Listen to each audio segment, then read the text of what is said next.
Yan, tayo ay awit mo sa Panginoon. Yan, ating yung presensya ng ating pagiging magkapatid sa Panginoon. Amen? Yes, Lord. Tayo yan. Ang ating pong relasyon sa Panginoon ay parang krus. Ano po? May relasyon tayo sa Panginoon. Ay straight na ganon. Tapos, may relasyon tayo sa ating mga kapatid. Sa ating mga pamilya. Ano po? Yan, parang po tayo. Parang po itong krus. Kaya, sabi ng Bible, kung mahal mo ang Diyos, kailangan mahalin mo rin ang iyong mga kapatid sa Panginoon. Amen? Hallelujah! Yes, Lord God. Sa Panginoon tayo isang katawan. Amen? Hallelujah! Yes, Lord God.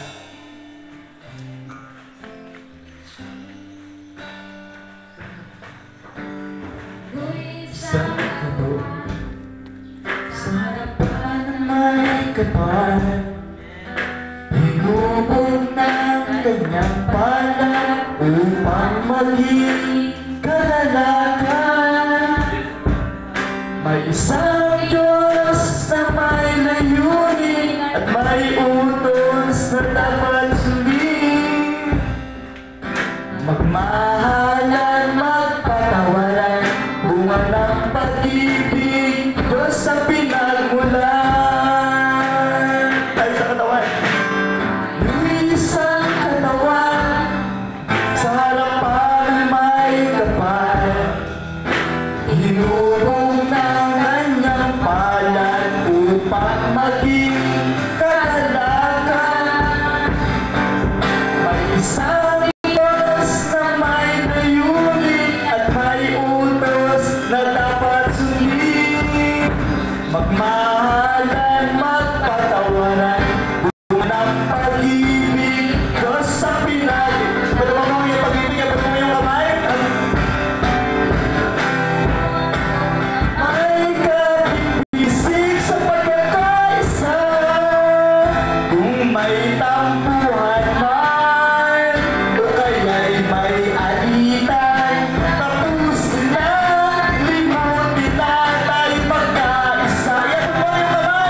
Amen? Tayo makakaupo sa mga oras na ito. Hallelujah. Yes. Yan. Tayo mag-aral po ng salita ng Panginoon sa John chapter 8.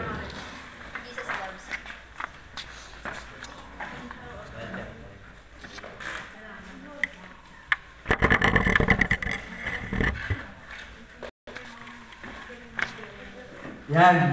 Tayo po yung mag-aasalita ng Panginoon dito po sa 1, Kapitulo 4, Yan.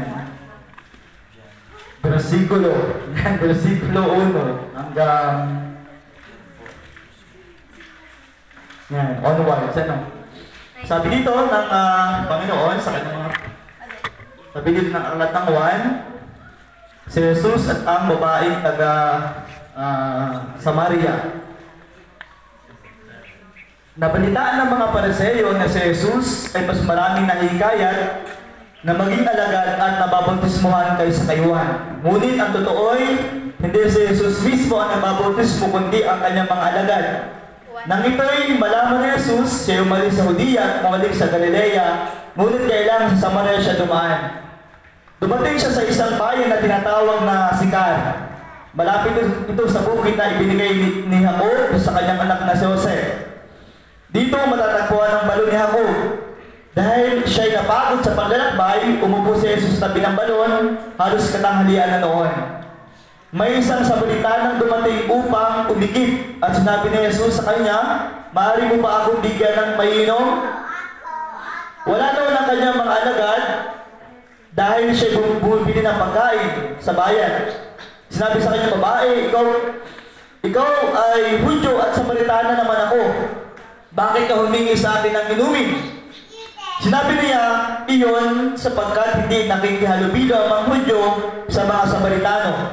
Sumagot si Jesus, "Kung alam mo lamang ang kaloob ng Diyos at kung sino itong humingi sa iyo ng inumin, ikaw ang hihingi sa kanya at bibigyan ka naman niya ng tubig na nagbibigay buhay." Nagsalita ang babae, "Ginoo, malalim ang balong ito at wala ka namang panalo. Saan ka kukuha ng tubig na nagbibigay buhay? Ang balong ito ay pamana pa sa amin ng aming ninunong si Jacob. Dito siya uminom. Gayon din ang kanyang mga anak at mga hayop. Higit ka pa ba sa kanya?" Sumagot sa Jesus, "Ang bawat umiinom ng tubig na ito ay muling mauuhaw, ngunit ang sino mang uminom ng tubig na ibibigay ko sa kanya ay hindi na muling mauuhaw kailanman. Ang tubig na ibibigay ko ay magiging bati sa loob niya at patuloy na bubukal at magbibigay sa kanya ng buhay na walang hanggan." Sinabi ng babae, "Ginoo, bigyan po ninyo ako ng tubig na ito upang hindi na ako mauhaw. Hindi po malito pa upang sumalok muli." "Umuwi ka at isama mo rito ang iyong asawa," uwi ka ni Jesus. "Wala akong asawa," sagot ng babae. Sinabi ni Jesus, "Tama ang sinabi mong wala kang asawa, sapagkat 5 na ang iyong naging asawa at ang pinakasama mo ngayon ay hindi mo asawa. Totoo nga ang sabi mo." Sinabi ng babae, "Ginoo, isa kang propeta? Hindi nga ba? Dito sa bundok na ito, sumamba sa Diyos ang aming mga ninuno, ngunit sinasabi ninyong mga Hudyo na sa Jerusalem lamang dapat sambahin ang Diyos." Sinabi naman ni Jesus, "Maniwala ka sa akin, darating ang panahon na sasambahin ninyo ang Ama, hindi na sa bundok na ito o sa Jerusalem.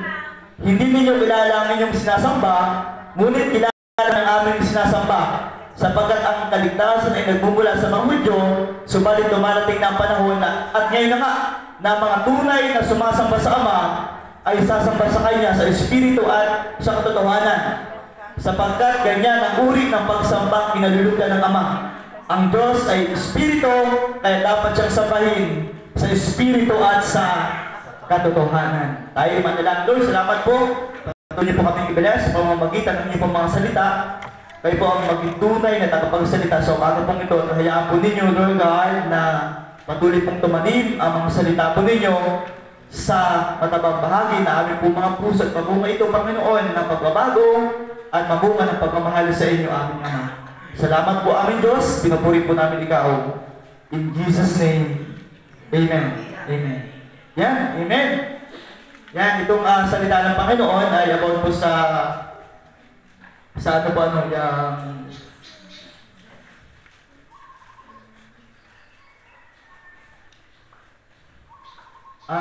ang title po nito ay yung The Encounter. Ano po? Yung title, The Encounter. Gusto ko pa sanang ilagay yung title dito yung ano Ang Babae sa Balon. Parang nakatakot lang Ang Babae sa Balon. Parang kakaiba Yan. Yan.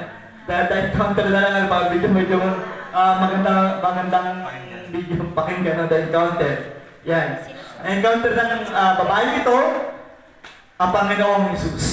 Yan, sa balon. Ano po? Lagi ko po kahit po sa ating po mga buhay, kapag si Jesus po ay bumisita sa atin, kahit ordinary yung araw lang, yung araw na yon, magiging special yung kapag si Jesus ay bumisita. Amen. Amen? Amen. Katulad nung yung ikakasal sa Kana. Kasal sa Kana, kulang ng pagkain, kulang ng ubas na inumin, pero nung bumisita ang Panginoon, naging special. Sa kasaysayan ng kasalan sa Israel, yun yung pinakamagandang kasal na nangyari. Dahil si Jesus ay bumisita. Kaya sa umagang ito, sa ating pagsamba sa Panginoon, kasama ng milyong-milyong mga tao sa buong mundo na sumasamba sa Panginoon, kapag bumisita ang Panginoon, magiging special kahit ordinary yung araw lang. Yan? Dahil lang ng Panginoon, hindi siya tumitingin sa panlabas na kaanyuan natin. Ang Panginoon ay tumitingin sa ating mga puso. Kung gaano kahanda sa pagsamba sa Kanya. Amen? Yan. Huwag kayo matakot na sumimpa. Huwag kayo matakot na pumunta sa church. Ako yung may nagawa kong pagkakamali. Hindi ako pupunta sa church dahil gusto ko man ayusin yung sarili ko. Yan. Hindi ganun kasi ang simbahan para siyang ospital. Ano po? Ang simbahan, di ba, ang ospital, at sino ang dadala sa ospital? Mga may sakit. Di ba? Lahat ng dadala sa ospital ay mga may sakit. Yung iba ayaw pumunta sa ospital kasi ayaw malaman na siya ay may sakit. Amen? Ganyan din ang mga Kristiyano, minsan ayaw pumunta sa church kasi baka ako'y patamaan ni pastor sa kanyang pag-mensahe. Yan. Pero kapag pupunta ka sa ospital, sa tamang ospital, at ipapacheck up mo yung sarili mo, kung malalaman mo may sakit ka, gagaling ka. Kasi lalapatan ka ng tamang gamot, ng tamang ospital. Amen?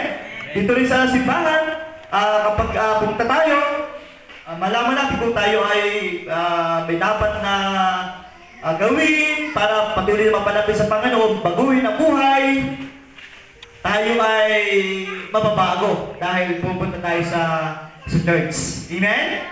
Yan. Dito sa pagkakataong ito, ano po? Yan. Sa pagkakataong ito, na-encounter nung Samaritana ang ating Panginoon. Na-encounter niya. Sa balon. Ano po? Yung encounter niya. Itong gusto ko lang po kayong bigyan ng background sa Samaritana. Ang Samaritana po, siya yung mga Hudyo na nag-asawa ng mga Hintil. Kasi ang mga Hintil ay tayo yun. Mga Pilipino, Hintil, mga American, mga Hintil yan. Nag-isa lamang ang piniling bayan talaga. Yun yung Israel. At yung mga Hudyo na yon, nag-asawa sila ng hindi Hudyo. Kaya tawag sa kanila ay Samaritana o Samaritano. Na parang, mga ano kayo, nag-asawa kayo ng mga dayuhan. Yan, hindi namin kayo kauri. Hindi namin kayo kakausapin kasi kami ay special. Yan, special kami. Kami ay special, hindi kami makikipagano sa iyo. Kaya yung babae, ay nakapag-usap siya, nakapag-usap ang Panginoon sa kanya, yan, take note si Jesus ang unang nakipag-usap doon sa babae. Amen? Tayo ay unang kinausap ng Panginoon. Tayo ang unang kinahabangan ng Panginoon, dahil hindi tayo lumapit sa Lord, tayo ay makasalanan pa. Si Lord yung pumunta sa atin, itong si Jana, ito ay kakausapin ko. Yan. Itong sino pa? Ito. Yan. Si Jerry, itong si Jerry ay kakausapin ko kasi kailangan niya ako. Hindi natin hinanap ang Diyos. Tulad nung babaeng yon na tumigip lamang sa balon, na-encounter niya ang Panginoon at may nangyaring kakaiba. May nangyaring hindi na may paliwanag sa buhay niya at halos bumago ng kanyang pamumuhay. Amen? Kapag na-encounter mo ang Panginoon, halimbawa ngayon na-encounter mo ang Lord, may mababago sa buhay mo. May mababago sa pananaw mo. Yung ang babaeng yun, hindi nangimi ang Panginoon na puntahan, bagamat siya ay makasalanan. Ano ba nga nang makasalanan siya? Walang naitatago sa kanya, di ba? Alam ng Panginoon ito ay makasalanan. Kaya nung nagsabi yung umuwi ka sa inyo, umuwi ka, at isama mo dito yung iyong asawa. Napakatalino ng Panginoon sa panghuhuli ng kalalagayan ng tao. Okay, umuwi ka sa inyo, at isama mo dito yung asawa. Yan. Sabi nung wala akong asawa. Yan. Isingkil ako, wala akong asawa. Sabi ng Panginoon, totoo yung sinasabi mo, pero dahil 5 na ang iyong naging asawa. At yung kinakasama mo ngayon ay hindi mo tunay na asawa. Yan. Nagtakay pa ba kayo? Propeta siguro to. Kaya at sabi ng Panginoon, bigyan mo ako ng tubig. Di ba? Bigyan mo ako ng tubig. Bigyan mo ako ng tubig. Sabi sabi ng Panginoon, yung umiinom sa tubig na yan ay muling mauuhaw. Pero yung ibibigay kong tubig, yung magmumula sa aking tubig, ay hindi na mauuhaw ang iinom na yun. Dahil ito'y babalo sa kanyang kalooban at mananatili iyon sa kanya. Sabi nung babae, wala pa na kayong pansalo, wala pa na kayong tabo. Di ba ang usong tabo niya may tali, balon yun eh. May tali, gagawin mo, tapos ilahin mo yun. Wala ka man ng tabo, tapos sabi mo sa akin na yung tubig na ibibigay mo ay hindi na ako mauuhaw. Sabi ng Panginoon sa kanya, kung kilala mo lang, yan, kung kilala mo lang kung sino ang kausap mo ngayon, ikaw ang hihingi sa akin ng tubig. Amen? Kilala nyo ba si Jesus na pinaglilingkuran natin ngayon? Amen? Kilala nyo ba ang ating Panginoon na pinaglilingkuran natin ngayon? Ang ating pinaglilingkuran ngayon ay He is the same, yesterday, today, and forever. Amen? Yung na-encounter ng babae sa balon na Jesus, siya rin yung Jesus na na-encounter natin. At siya rin yung Jesus na ma-encounter mo ngayon. Gusto mo ma-encounter sa Jesus ngayon? Ngayon din, oras na ito. Ngayon din talaga. Amen? Kaya tayo narito para ma-encounter natin ang Panginoon. Amen? Gusto niyo pa ma-encounter si Jesus ngayon? Amen? Sabi mo sa katabi mo, makinig ka. Huwag mo akong dadaldalin. Yan. Ang sabi? Yan. Yan.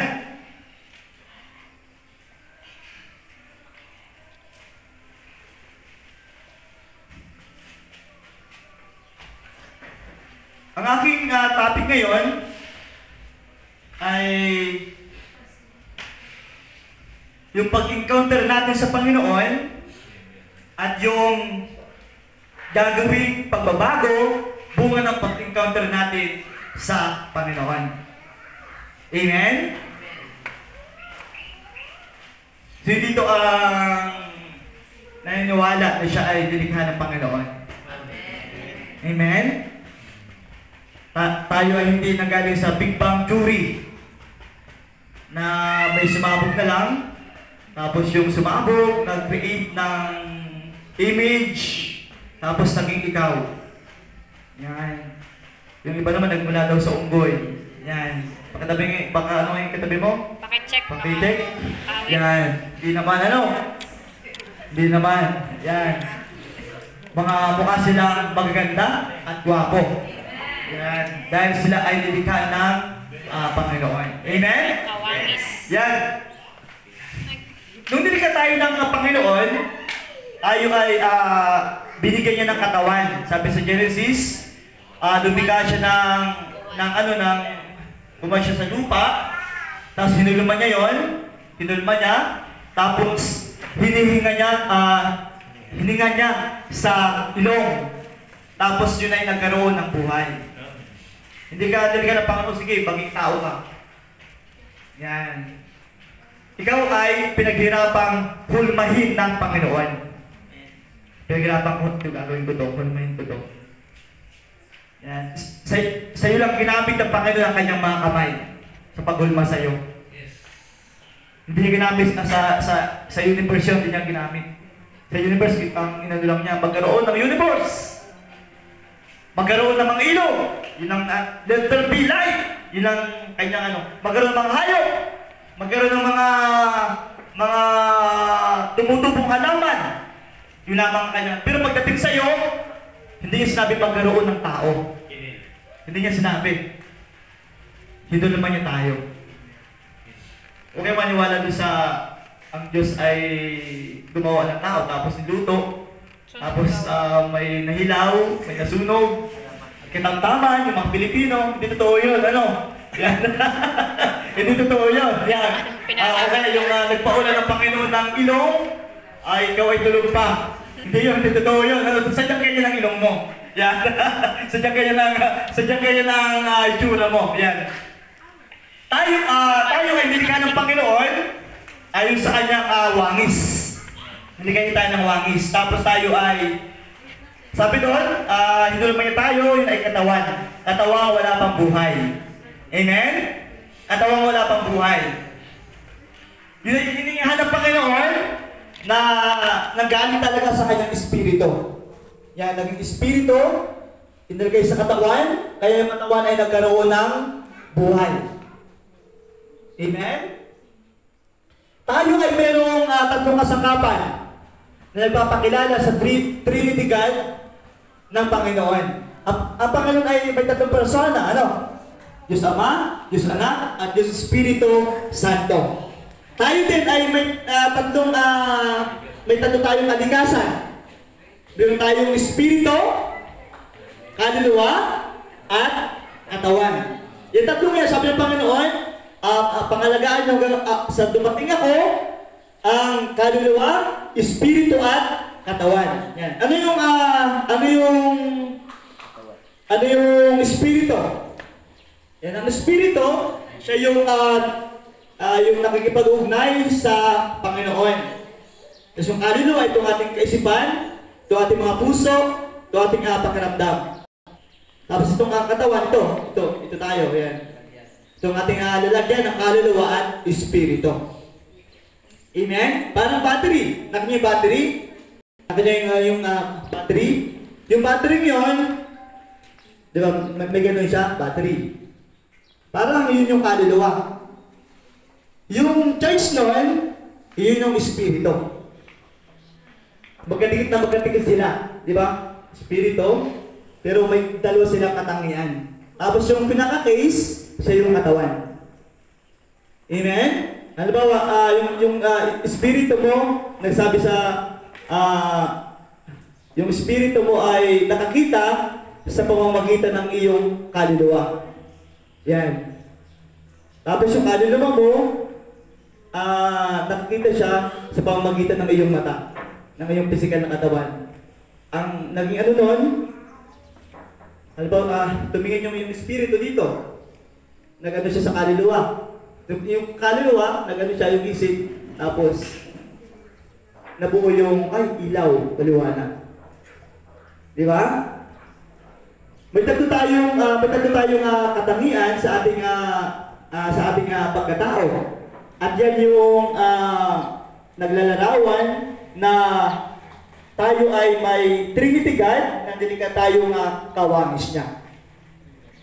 Kawangis tayo ng Panginoon. Malakas na malakas. Amen? Pero yung nagkasalang tao, may nangyaring kakaiba. May nangyaring kakaiba. Parang ganun. Kinain na yung bunga, nagbibigay ng karunungan, na mabuti at masama. Parang ganun. Para may pumasok na kakaiba sa buhay mo na pang-apat na kalikasan mo na hindi naman dapat. Amen? At siya ay lumikha siya na siya ay nag-form siya na parang isa ding katulad mo. Amen? At yung katulad mo yon ang nagpasama sa iyo. Kasi bilang tao na magkaroon siya ng kalikasan na hindi katulad ng kalikasan ng Panginoon. Kaya ang sabi sa Roma chapter 7, basahin natin yun. Roma chapter 7.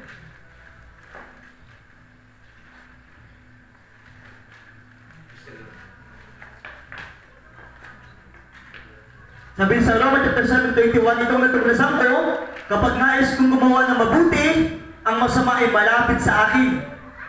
Sa kabuturan ng aking puso, ako'y nalulugod sa utos ng Diyos, ngunit may ibang kapangyarihan sa mga bahagi ng aking katawan na salungat sa tutulan ng aking isip. Ipinapaalipin ako ng kapangyarihan ito at kasalanan na nanatili sa aking katawan. Anong saklap ng aking kalagayan? Yan, yung kasalan tao, naging ganun ang ating katatayuan. Pinasok tayo ng kasalanan sa ating mga puso.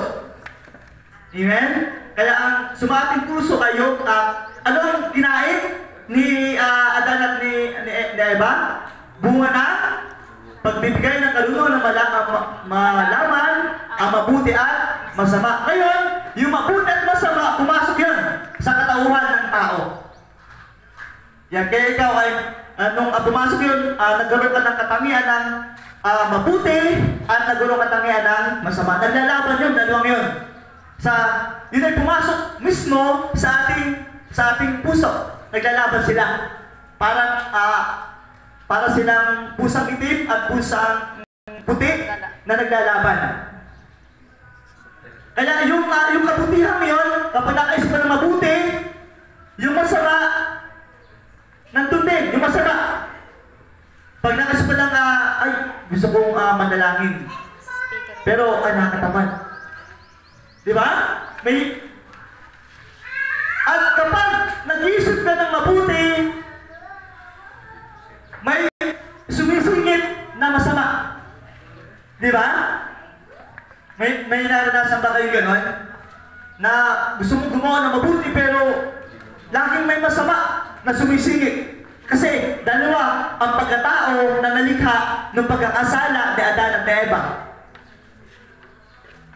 Yun ay pumasok sa ating pagkatao. Nabuhay sa ating pagkatao. Ang masama nito, laging nananalo yung masama. Laging dinadala tayo sa kasalanan. Pero dahil nandun yung kabutihan, alam natin, yung ginagawa natin ay masama. Alam natin yun, na masama yun. Doon papasok yung free will. Kung susundin mo yung masama, papatuloy ka sa masama o titigil ka sa masama. Kapag sa tumitigil ka, ama na, sobra na to, sobra na. Pero mamaya magagawa mo na naman yung masama.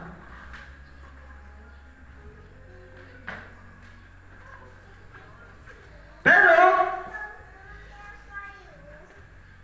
nung dumating ang Panginoon, dumating ang Lord, na-encounter mo ang Panginoon sa buhay mo, yung masama, natatalo mo na. Dati hindi mo siya matalo-talo. Normal lang. Normal lang yung kasamaan. Di ba? Normal lang. Normal ka lang nagbumura. Normal ka lang nag-iisip na masama. Di mo iisip na kasalanan kasi normal lang yun sa'yo. Lahat ng ang masama sa'yo, ang masamang-masama sa'yo, yung masamang-masama lang talaga. Hindi mo na di-distinguish kung ano yung kasamaan. Di ba? Hindi mo siya na, ay, ito ay kasalanan, ito ay kasalanan, di ba? Hindi mo ka nag-iisip na, hindi ka napapagabat. Pero nung dumating ang Panginoon mo sa buhay mo, na-encounter mo siya, o di kasalanan, alam mo kasalanan, at nababagabag ka sa kasalanan yun. Amen? Nalulungkot ka, dati hindi ka naman nalulungkot. Kahit 1,000 mura na ang nalikha mo sa buong maghapon. Ano, dati yung mura, pagbati ko lang yun, yung mura. Hello, puto ko cinta, kamusta? Ganon yung ano. Pagbati ko lang yan. Ibig sabihin may kapatak kita. Yan. Pero ngayon, sa isip mo pa lang, mapaisip pa lang ang masama, nababagabag ka na, kasi ako nakapagmura na ako dati. nung si Jesus ay na-encounter mo, TI. yung humahad lang, Hindi pa ako ano. para yung Espiritu ng Diyos ay makapangusap sa iyo, Pero nasaktan ay nawala na. Sinabi Nawala na yon. ko yung kapatid ko. At siya ay nakakapangusap na direkta sa iyong puso at kaluluwa. Ito kasi dati. Dati, mabuti lang ang alam ng tao. Mabuti lang. Mabuti lang. Puro mabuti lang. Hindi nila alam yung masama. Hindi nila alam yung galit. Hindi nila alam yung puot. Hindi nila alam yung mga masamang bagay. Hindi nila alam yun. Pero, nung dumating itong si Prutas, nalaman na, masama pala to. Hubad pala kami. Nagkaroon ng mali siya. Nagkaroon ng mali siya sa isa't isa. Kaya, hubad pala tayo, di ba? Di pala dapat dito. Pero nung una, hubad naman sila. Pero wala silang mali siya. Puro kabanalan, yung kanilang nasa kaisipan. Pero nung dumating si Prutas, hubad pala tayo. Grabe. Bakit tayo ganito? Amen? Puro kabutihan lang. Ngayon, nung magkasala sila, naputol yung ugnayan ng Diyos sa buhay nila, kaya sila na mismo yung mamimili. Alam nila kasi yung mabuti at masama kasi nasa katauhan na nila yon. Ngayon, lalakad sila nang sila lang yung magdidesisyon. Walang kaugnayan sa Panginoon. Pero may hatol pa rin yun kasi alam nila mabuti at masama. Pero wala talagang kakayanan na mapaglabanan yung kasamaan. Kasi napakalakas ng kapangyarihan ng kasalanan nung pinapasok nila yung espiritu ng pagsuway sa Panginoon. Espiritu ng pride, espiritu ng gusto mapantayan ang karunungan ng Diyos. Amen? Ngayon, nung ma-encounter natin ang Panginoon sa ating mga buhay, nagkaroon ulit ng kaugnayan ang ating espiritu sa Panginoon. Ang pagkakaiba, ganito ang pagkakaiba. Nandun pa rin yung kaisipan na alam mo ang mabuti at masama. Amen? Hanggang ngayon, di ba? Realidad, alam natin mabuti at masama, nandun pa rin. Ang pagkakaiba nga lamang, yung espiritu ng Diyos, may binalik yung ugnayan kahit alam natin yung mabuti at masama. Ngayon, tayo ay Tinapay din sa bag. may panlaban. May panlaban tayo sa gawa ng laman. Kaya sabi ni Apostol Paul dito, napakasaklap ng kalalagayan ko. Sino? Sabi, na nagpapahamak sa akin. Sabi dito, sino kaya ang magliligtas sa kalalagayan ito na nagpapahamak sa akin? Sabi niya dito, wala nang iba kundi ang Panginoong Jesucristo.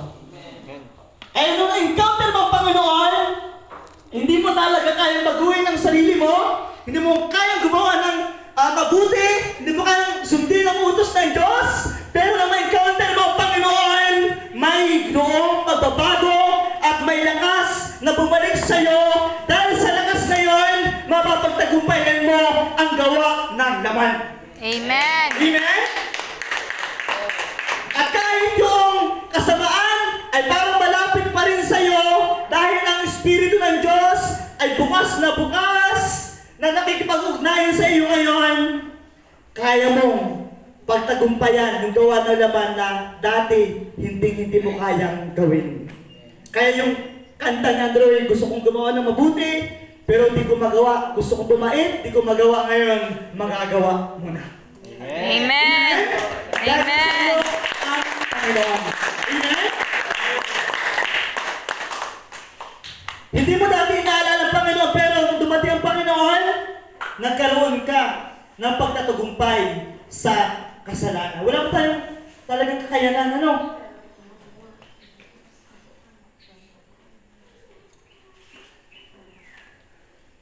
Amen? Amen. Mga kapatid sa Panginoon, sabi ng Bible na tayo ay templo ng banal na espiritu. Ikaw ngayon ay templo ng banal na espiritu. Sa iyo nananahan ang Espiritu Santo. Yan, sa loob mo, nandyan yung Espiritu Santo. Sa mismong loob mo. Tinanggap mo ba ang Panginoong Jesus? Amen. Amen? Kung tinanggap mo ang Panginoong Jesus, yung Espiritu niya, sa puso mo yon. Nandun siya sa Espiritu mo. Nandun siya sa Espiritu mo. Doon siya nananahan. Kaya, mayroon kang lakas na labanan ang kasalanan. Amen? Templo ka ng Panginoon. Itong templong ito ay building sa Lumang Tipan, talagang sa building, di ba? Nanahan ng Panginoon. Sabi pa sa Isaiah, sino ang pwedeng magbigay sa akin ng tirahan? Hindi nga ako kasya sa langit. Hindi nga ako, ang langit ay trono ko. Ang lupa ay tuntungan ko. Hindi siya kasya. Pero kasya siya sa puso mo. At yun ang itinuturing niyang templo. Pinili ka niya para maging templo. Amen? At yan ang templo ka ng Panginoon. Sabi ng salita ng Panginoon, pangalagaan nyo hanggang sa muling pagbabalik ko ang kaluluwa, espiritu at katawan. Ang templo ng Panginoon na sa ating pisikal na katawan. Templo ka ng Panginoon. Sabi mo sa katawan mo, templo ka ng Panginoon. Templo ka ng Panginoon. Yan. Kaya yung templo mo yan, pangalagaan mo yan. Amen? Amen. Sa ating buhay espiritual, tayo ay espiritual na mga tao. Di ba? Pero minsan sa mga tao, nakakalimutan niya na siya ay nasa katawan. Amen? Nasa katawan ka, kaya minsan, kailangan mo ding alagaan yung katawan mo. Amen? Kapag sa gabi wala ka namang ginagawa, at hindi naman importante ang ginagawa mo, kailangan mong matulog ng tama. Kailangan mong kumain ng masustansyang pagkain. Iwasan mo yung mga junk food. Kainin mo yung tama. Para yung templo ng Panginoon ay maging malakas. Dahil tinanahan yung Espiritu ng Panginoon. Amen? At yung ating mga kaisipan na nasa templo ng Panginoon, punuin natin to ng mga kaisipan na galing sa Panginoon. Sabi ng salita ng Diyos na ituon mo ang paningin mo kay Jesus at doon sa mga bagay na makalangit. Umaawit kayo ng mga himno, mga salmo, at tugtugin mga langit.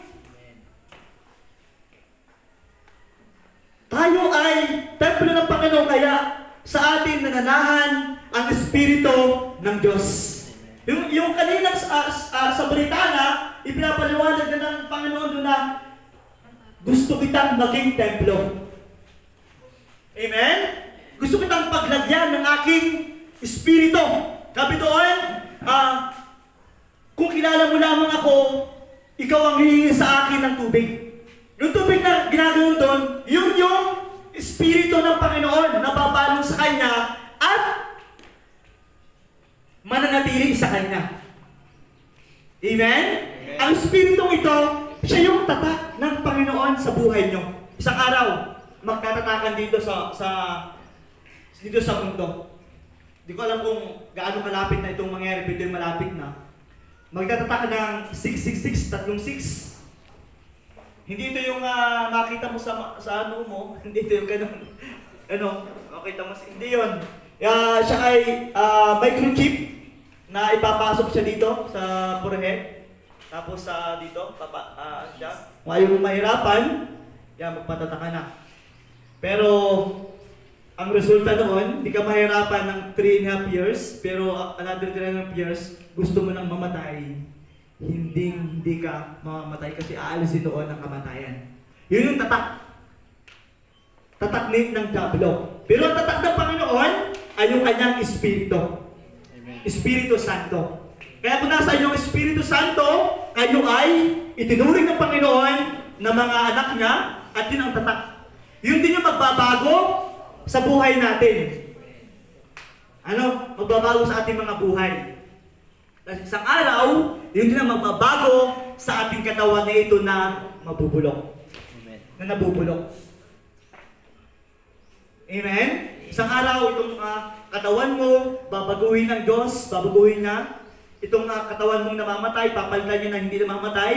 Itong katawan mo nabubulok, mahina, ay gagawin niyang malakas at hindi na nabubulok. Isang araw, magliliparan na lang yung mga damit dyan. Magliliparan kasi dumating na ang Panginoon. Tututut! Pwede nakarinig kayo ng ganon. May tatakay ng Espiritu Santo. Darating na. Darating, babaguhin niya kayo. Tatagitin niya tayo sa isang kisang mata.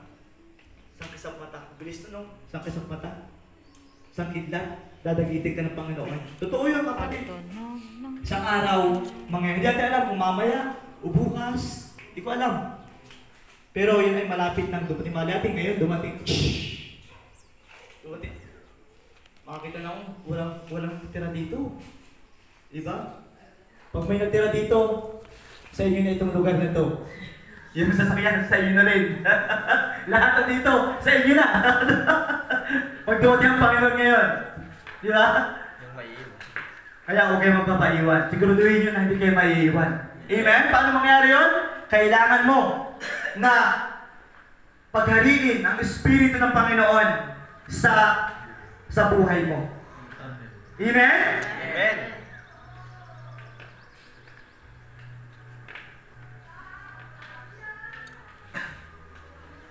Sabi sa 2 Corinthians chapter 4 verse 7,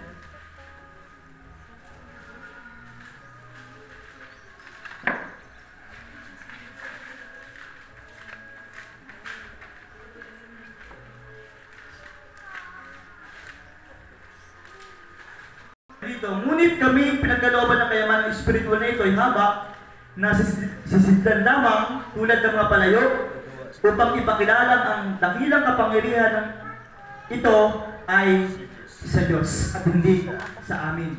Yan. Tayong mga pinagkalooban ng Panginoon ng Espiritu ay mga hamak lamang. Mga hindi karapat-dapat na paglagyan ng kanyang Espiritu Santo. Hindi karapat-dapat. Para tayong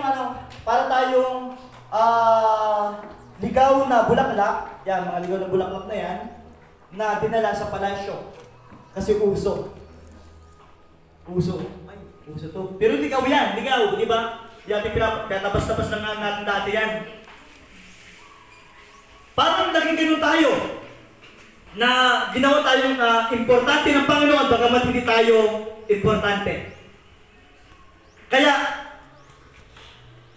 napakalaking biyaya yung nangyari sa atin dahil tayo ay itinuring ng Panginoon na anak niya, bagamat hindi tayo karapat-dapat. Parang tayong isang palayok na pinaglagyan ng ginto.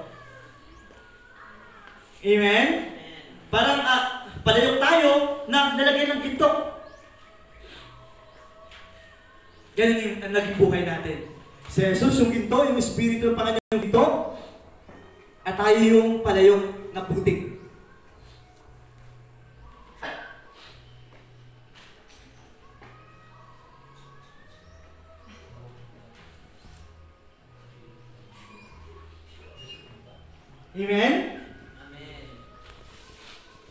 Mga kapatid sa Panginoon, nakipag-isa tayo sa Panginoon. Amen? Nakipag-isa tayo sa Kanya. Tinanggap mo sa Jesus sa puso mo bilang Panginoon na sariling tagapagligtas. Si Didok tumanggap na sa Panginoon. Amen. Tayong lahat, di ba? Mga kapatid, gusto ko sabihin, ipagpaolo sa inyo na hindi doon nagtatapos yun. Hindi doon ay tinanggap mo na si Jesus sa puso ko bilang Panginoon sa sariling tagapagligtas, okay na yun. Hindi doon nagtatapos yun. Sabi doon sa Philippians chapter 2, verse 9 to 11, sabi doon, magpatuloy ka, pangalagaan mo kaligtasan mo sa pamamagitan ng kapagsunod with fear and trembling. Patuloy kang sumunod sa Panginoon at hilingin mo sa Panginoon na yung buhay mo ay patuloy na mabago. Dahil nakipag-isa sa Panginoon, ay isa ng bagong nilalang. Sa English, ano yan? Sa English yun ay medyo malalim ang pagkasabi. Sabi sa English, yan ang nakipag-isa kay Kristo ay patay na. Patay na. Ang nakipag-isa kay Kristo ay patay na, pero siya ay muling binuhay. Buhay na mayroong pagbabago. Amen? Sabi sa Galatians chapter 2, sabi doon, chapter 5, sabi doon, ako ay namatay na. Yung ako nagpag-isa kay Kristo, ako ay namatay na sa aking sarili. At kung ako man ay nabubuhay ngayon, hindi na ako ang nabubuhay, chapter 2, verse 20. Hindi na ako ang nabubuhay sa aking sarili, kundi si Kristo ang nabubuhay sa akin. At habang ako'y nasa daigdig na ito, nabubuhay ako na may takot sa Panginoon at naglilingkod sa Panginoon. Ang nakipag-isa kay Kristo ay isa ng bagong nilalang, wala lang dating pagkatao, siya ay bago na. Amen? Amen. Amen.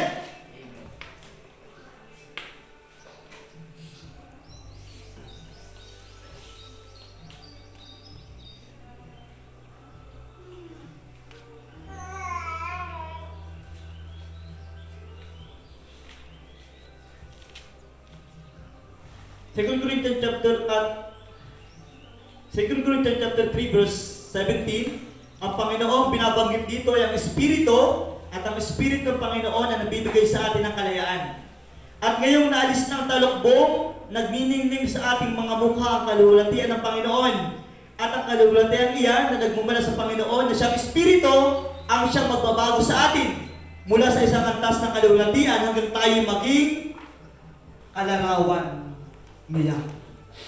Amen? Ito ang goal ng Panginoon. Ito ang goal ng Panginoon sa pagiging Kristiyano mo. Na ikaw ay maging kalarawan niya. Gusto ng Panginoon na habang ikaw ay Kristiyano dito sa mundong ito, nabubuhay bilang isang Kristiyano, araw-araw, ikaw ay nababago from step to step, from glory to glory, hanggang sa maging kalarawan tayo ng Panginoon. Paano mangyayari yun? Kailangan mamuhay ka sa Espiritu Santo. Gusto ko sabihin sa inyo, kahit na kayo ay laging lagi tayong sumisimba, linggo-linggo, maganda yun. Napakaganda nun talaga. Sobrang ganda nun. Pero, kung hindi tayo mamubuhay sa Espiritu Santo, kung hindi tayo mamubuhay sa Espiritu, walang pagbabago sa atin, para lamang tayong puno na itinanim na dumadahon ng dumadahon, pero hindi namumunga.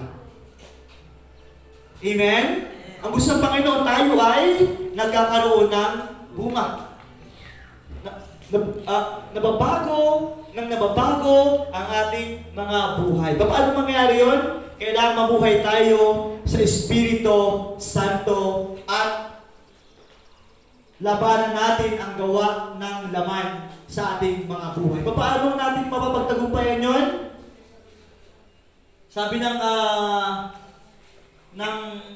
salita ng Panginoon, ang leon ay umaaligid at naghahanap siya ng masisila. Yung diablo na hindi nagtanim ay sa gabi siya ay nag-aasik ng mga binhing ligaw sa puso ng mga tao, at yung mga iniasik sa puso mo ng mga buting bagay ay hinahaluan niya ng mga ligaw na binhi. Kaya minsan, kapag hindi mo nabantayan yung sarili mo, ang tumutubo sa puso mo ay yung mga inihasik ng diablo. Yung mga inihasik ng Panginoon ay nagiging pansot. Nakita na kayo ng pansot na halaman? Tao po. Kaya hindi siya nakakapamunga dito. Kaya sabi ng salita ng magbantay ka, magbantayan mo, be watchful. Dahil ang diablo ay umaali-aligid at hinahanap niya ng masisila, at gusto ko talaga niya masila. Ayaw niya na madala ka sa Panginoon. Ayaw niya yun. Ayaw niya na madala ka sa Panginoon. Pag kumilala ka sa Panginoon, susubukin ka niya, pipilitin ka niya agawin sa Panginoon. Kaya huwag ka magpapaagaw. Kung hindi ka magpapaagaw, sabi ng Panginoon, mga sa kamay ko ay hindi maaagaw. Maaagaw ka lamang ng kaaway kapag ikaw ay nagpaagaw. Amen? Pero kapag ikaw ay nanatili sa Panginoon, hindi ka maaagaw ng kaaway. Ito ang realidad. May labanan araw-araw sa ating mga buhay spiritual. Ang labanan ito ay matindi pa sa gera. Minsan payapa, pero may labanan pa rin. Araw-araw ay may labanan. Kaya humanda ka araw-araw sa pakikipaglaban sa iyong kaligtasan. Gusto kong ipaalala sa inyo, ikaw ay ligtas na. Ligtas ka na. Pero pwede mawala yung kaligtasan sa iyo kapag hindi mo ipinaglaban. Amen? Amen. May mga doktrina na ganito, kapag ikaw ay ligtas ka na, magpakailanman. Hindi totoo yun. Hindi totoo yun. Kasi, oo, ligtas ka na, pero kailangan mong pangalagaan ang kaligtasan mo. Diba? Pag ganun ang katuruan, ligtas ka na forever, tinanggap ko lang sa Jesus. Okay lang na ako'y hindi na sumimba. Okay lang pala na ako'y gumawa na rin nakaligtas na ako, tinanggap ko sa Jesus. Hindi ganon. Kung tinanggap mo sa Jesus, dapat mong pangalagaan ang kaligtasan mo sa pamamagitan ng patuloy mong pamumuhay sa Espiritu Santo. Amen? Ito yung mga gawa ng laman, kapatid. Gusto kong nga sabihin sa inyo mga gawa ng laman.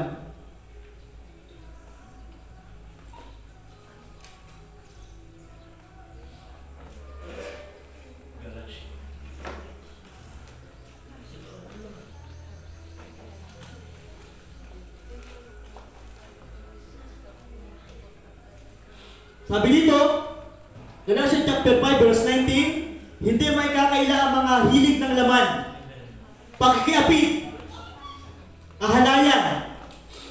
Pakikiapid, kahalayan, lahat ng uri ng kahalayan. Amen? Alam mo sa mga kahalayan? Yan, mga panunood ng pornografiya, baka may nanood ng mga pornografiya dyan. Yan. Kalaswaan. Mga kalaswaan, magsalita. Kalaswaan ng mga pag-iisip, mga green-minded. Yan, gawa ng laman yan.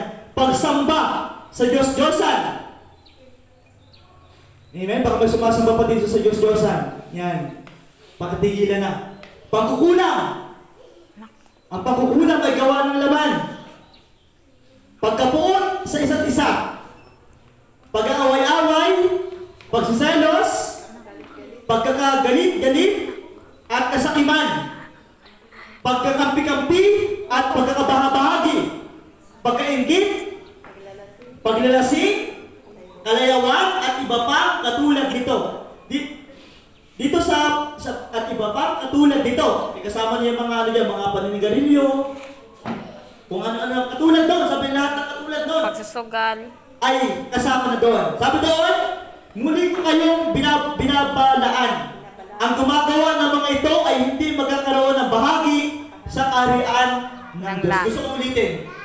Ang gumagawa ng mga ganitong uri ng gawa ng laman ay hindi makakapasok sa kaharian ng langit.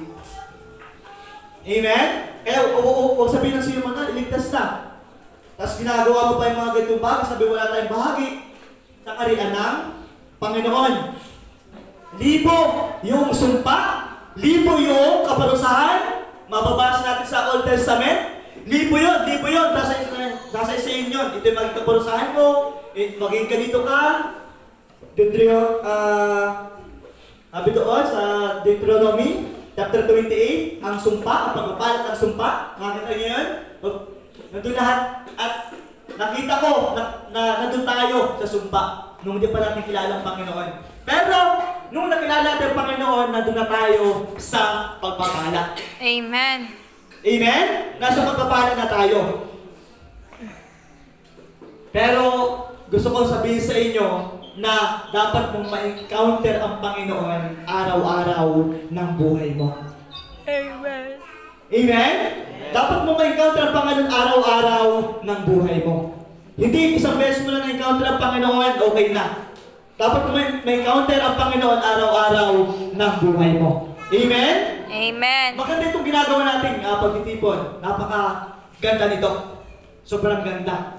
Pero kulang ito kung wala kang personal na pag-usap sa Panginoon, personal na pagbasa ng salita ng Panginoon, kung kulang ka sa sarili mong awit, kahit yung sintonado, basta umaawit ka sa Panginoon, okay lamang yan.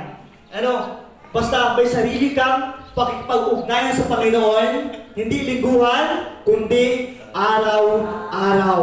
Bago ka gumising, huwag mo munang tingnan yung mga chat diyan sa sino kayo nag-chat sa akin. Huwag mo na yung trending sa YouTube, ang mga trending dito. Sa TikTok, tingnan mo muna ang Panginoon. Tingnan mo muna yung sasabi ng Panginoon sa kanyang mga salita. Huwag mo muna pakinggan ng mga balita dito sa mundo. Pakinggan mo muna at basahin yung mabuting balita na nasa harapan mo lang. Para ikaw ay mabago ng mabago araw-araw. Amen? Ang bahay na nililinis araw-araw ay mananatiling malinis. Amen? Subukan mo, ang bahay mo, walisan mo siya ng isang buwan, balis pa sa isang buwan na ulit maglilinis.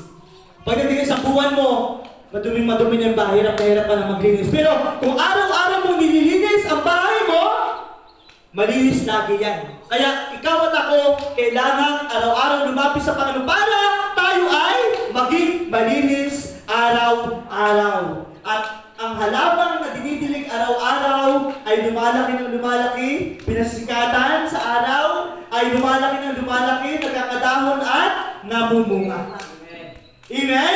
Hindi ka mamumunga ng sarili mo lamang. Hindi ka magsasanga ng sarili mo lamang. Hindi ka magbabago ng sarili mo lamang. Kailangan ma-encounter mo si Jesus na pinagmumulan ng lahat ng pagbabago, ng buhay, ng kabanalan. Kailangan ma-encounter si Jesus sa buong buhay mo para ikaw ay lubusang maging kamukha ng ating Panginoong Jesucristo. Amen? At magbubunga nga, sabi dito, subalit ang bunga ng Espiritu ay pag-ibig. Kagalakan, kapayapaan, katyagaan, kabaitan, kabutihan, katapatan, kahinahunan, at pagpipigil sa sarili. Sabi dito sa last verse, walang batas laban sa mga ito. Walang batas laban sa mga ito. Kung gumagawa ka ng ganon, wala kang condemnation sa puso. Amen? Subukan mong mag-overnight sa panunood ng mga kung ano-ano, pornografiya, at mag-overnight sa Panginoon. Tingnan natin yung differentiation ng dalawa. Dito sa kabila, pagkapag na pagkapag ka, puyat na puyat ka, alam mo kayo makasalanan, dito sa kabila, pag overnight ka, malinis na malinis sa iyong konsensya, at hinahanap mo ang Panginoon, at alam mong tama yung ginagawa mo. At masaya ka. Amen? Kaya yung nag-overnight tayo, di ba? Kahit na puyat, malakas pa rin. Amen? Malamig yung panahon. Naligo ka pa. Malamig. Kaya, yan. Di ba, nag-overnight tayo? Wow, grabe. Nasiraan na, pero masaya pa rin kami. Tapos parang dali-dali lang dali-dali lang, no? Basta, nakapuyat nga lang, talagang nilalabanin ng antok mo, Pero, after mo namang mag-overnight, kita mo naman, di ba? May bunga, nagbubunga siya. Kaya, yung ating heart din, di ba? Pinagpala ng Panginoon dahil sa pag-encounter natin sa Panginoon. Kaya yung ordinary yung araw, kapag na-encounter mo si Lord, nagiging special. Yung kagalit mo, ang hirap niyang patawarin kung di mo si Jesus kasama. Ang hirap niyang humingi ng tawad kung di mo kasama si Jesus. Kasi alam mo yung mabuti at masama. Pero dahil yung Espiritu ng Panginoon ay kadugtong mo na ngayon, may nagsabi siya, anak, kaya mo yan. Di ba? Kahit na anong kalutungan na nung alam mong masama, nakakaya mo at sinusubukan mo. Dahil si Jesus ay na-encounter mo na sa puso mo at patuloy mo pang ini-encounter ang Panginoon sa buhay mo araw-araw. At gusto ko sabihin sa iyo na Panginoon ay malabong larawan na ngayon. Sabi ng 1 Corinthians chapter 13, sabi, ang Panginoon ay malabong larawan lang ngayon, pero isang araw, pag nagpatuloy ka sa Panginoon, makikita mo siya ng mukhaan. Jesus, J-E-S-U-S, pinag-aaralan natin ngayon, pero pag dumating ang Panginoon, wow! Kanina pinag-aaralan namin to! Ngayon, kaharap mo na ang Panginoong Jesus. May batas ka pala pa, totoo pala! Panginoon, totoo pala! At buhay na walang hanggan. Sabi doon sa salita ng Panginoon, ang kalulati ang isa sa atin. Sabi sa Roma, sabi dito, ang kalulati ang isa sa atin.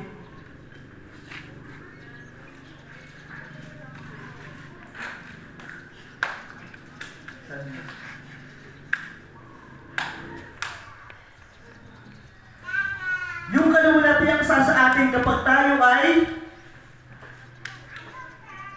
nagpatuloy na namuhay sa Espiritu.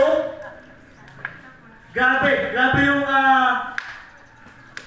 yung ating mararanasan, mga kapatid, sa Panginoon. Makakalimutan mo yung hirap, yung sakit na nararamdaman mo. Sabi din sa Romans chapter 8, verse 18, sabi dito, para sa akin, ang mga pagtitiis sa kasalukuyan ay hindi maihahambing sa kaluwalhatiang mahayag sa ating balang araw. Sapagkat nananabik ang sangnilikha na ihayag ng Diyos ang kanyang mga anak, na bagong nabigo ang sangnilikha, hindi dahil sa kagustuhan nito, kundi dahil itinulot iyon ng Diyos. Kailan nagbigay rin siya ng pag-asa ng lahat ng nilikha ay pinalaya ng Diyos upang hindi na ito mabulok at upang makabahagi ito sa maluwalhating kalayaan ng mga anak ng Diyos. Amen?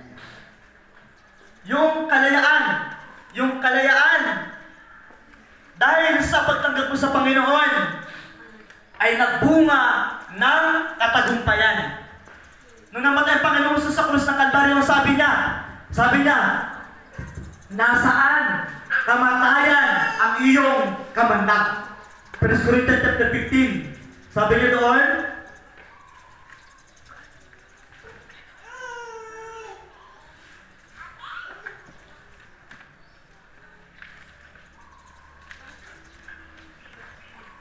sabi doon, 1 Corinthians chapter 15, verse 55, kapag ang nabubulok ay napalitan na ng di nabubulok, at ang may kamatayan ay napalitan na ng walang kamatayan, matutupad ang sinasabi sa kasulatan, nalupit na ang kamatayan, lubos na ang tagumpay,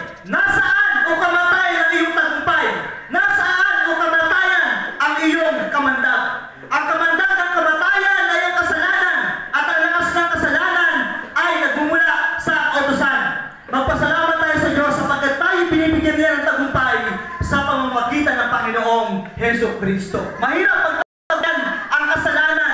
Napakahirap. Hindi mo kaya pagtagumpayan. Pero dahil sa kamatayan ng Panginoong Hesus, nagtagumpay ka sa kasalanan at isang araw, lalaitin mo na ang kamatayan. Hoy, kamatayan!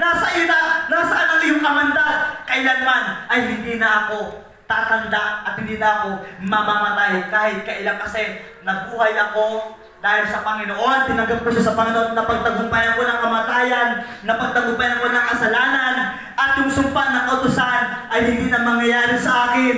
Ang mangyayari sa akin yung pagpapalat, biyaya, bunga ng pagtanggap ko sa Panginoon, pag-encounter ko sa Panginoon at pamumuhay ko sa Espiritu habang nabubuhay sa mundong ito.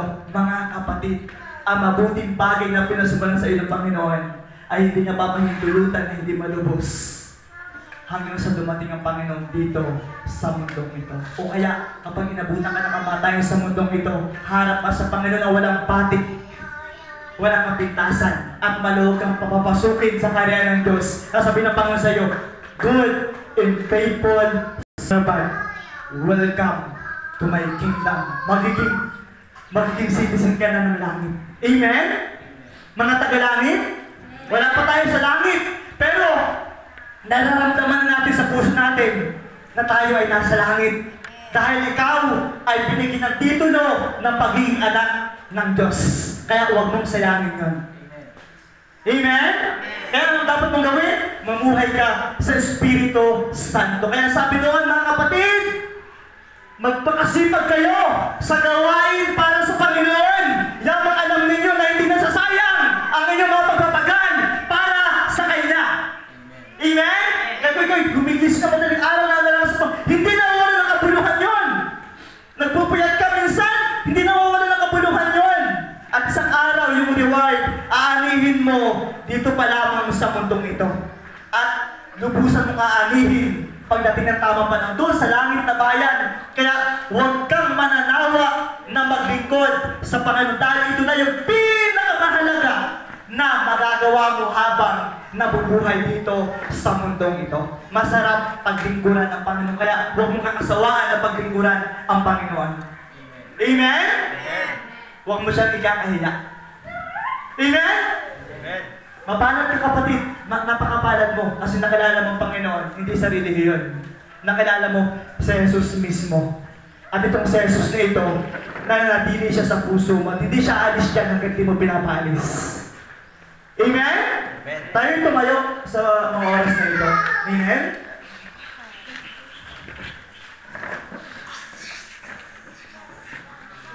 Ay lumapit sa Panginoon, sabihin natin, Panginoon, patuloy pa po kayo magpakilala sa buhay ko, Panginoon. Nais kitang makilala sa buong buhay ko. Mga kapatid, ang pag-aaral natin dito ay ang Panginoon. Alam mo sa sarili mo kung gaano mo nang kakilala ang Panginoon. Amen?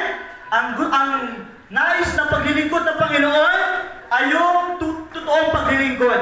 Hindi paglilingkod-lingkuran lang. Hindi pagkunwari-kunwarian lang. Paglingkod tayo sa Panginoon ng totoo. Amen? Gusto mong mabago ang buhay mo? Paglingkuran mo ang Panginoon. Yung mga tao dito sa buong mundo, yung isang araw lamang, nakita ko sa balita na patuloy nagpapadala ang NASA sa Mars. At titingnan nila kung may life doon sa Mars. Gusto atang lumipat sa Mars ng mga tao doon, dito sa mundo. Pero, hindi mangyayari yun. Napakatagal ng panahon, pero itong ating ginagawa, makapaglilipat sa iyo, hindi sa Mars, kundi sa napakagandang lugar na hindi mo maipapaliwanag kung gaano maganda. At hindi mo maiisip na pupuntahan mo yung lugar na yun dahil hindi naman natin karapat-dapat puntahan yun. Pero habang hindi pa natin napupuntahan yun, kailangan nating mapalapit sa may-ari ng kaharian na yun. Sa ating King of Kings, sa ating Lord of Lords, na nagbabago ng ating mga buhay. Mga kapatid, lumapit ka sa Panginoon sa mga oras na ito. Hallelujah! Yes, manalangin ka sa Panginoon. Sabi mo sa kanyang Panginoon, baguhin niyo po ang buhay ko. Gusto ko po ng pagbabago. Gusto ko po mapalapit sa inyo, Panginoon. At gusto ko po magamit sa iyo pong dakilang kalooban. Sige kapatid, lumapit ka sa Panginoon. Hindi pa tapos ang Diyos sa buhay mo. Marami pa siyang inihan ng magagandang bagay sa buhay mo. At sabi ng Panginoon, tinitiyak kong magtatagumpay ka. Dahil kasama mo ang Panginoon. Hallelujah. Hallelujah, Lord God.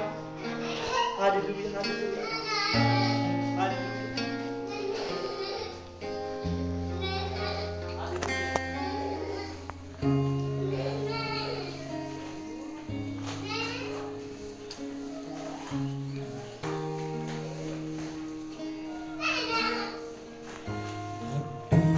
Magbibigay sa'yo ng galak, hindi bigat, Hindi sugat, gamitin mo ayon sa iyong kagustuhan.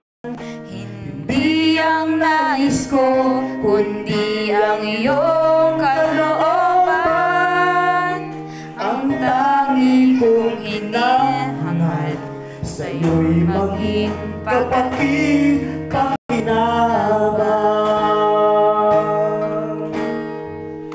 Magbibigay sa'yo ng galak, ibigat, hindi sugat. Gamitin mo ako ayon sa iyong kagustuhan. Hindi ang nais ko, kundi ang iyong kalooban. Ang tangi kong hinahangad sa'yo'y maging kapaki-pakinabang. Tangi kong hinahangad sa'yo'y maging kapaki-pakinabang. Salamat po, Panginoon. Dahil kami po pinaparada niyo po pang sa tagumpay. Lord God, sabi niyo po pang sa inyo po mga salita nung ikaw ay namatay sa krus. Si Satanas at ang kanyang mga kampon ay parang bihag nung ipinarada sa madla bilang patunayan at katunayan ng inyong pong pagtatagumpay. Lord, napagtagumpayan po ninyo ang mundo at mapapagtagumpayan din po namin ito. Mababago ang aming mga buhay dahil sa iyo. Dahil nandiyan ka para tulungan kami, Panginoon. Tulungan po ninyo kami na patuloy pong mabago, Panginoon. Lalabas po kami sa lugar pong ito na may pagbabago ang buhay. Lord God, at patuloy pa pong mababago kami. Palalahanan po nyo kami, Panginoon, kung kami po ay nagkukulang na sa inyo. Ibalik niyo po kami, Panginoon, sa inyo pong presensya. At nais po namin ikaw ma-encounter lagi sa buhay po ng Panginoon. Panginoon, winawasak namin sa lugaring ito ang espiritu ng laman. Espiritu ng kalaswaan, espiritu ng pagsamba sa Diyos-Diyosan, winawasak ang espiritu ng galit, buot, sama ng loob, espiritu ng kalituhan, sakit at karamdaman, winawasak ka namin sa aming mga buhay, hindi ka namin kailangan, lumayas ka sa buhay namin, sa pangalan ng Panginoong Jesus. Right now, in Jesus' name! Right now, in Jesus' name! Winawasak ka namin sa buhay namin, in Jesus' name! In Jesus' name! In Jesus Christ's name! At ano pong Panginoon nung idiniglara, ang bunga ng banal na espiritu, pag-ibig, kapayapaan, ay nahunan, Panginoon, pagmamalasakit sa kapatid, kagagaan, pagpipigil sa sarili, ang siyang nabunga ng banal na espiritu. Panginoon, kami po ay maghihintay sa inyong muling pagbabalik, Panginoon. At habang naghihintay, ang aming pong buhay, ipababago namin at ipagkakatiwala namin sa inyo. Salamat po, Ama, sa pangalan ng Panginoong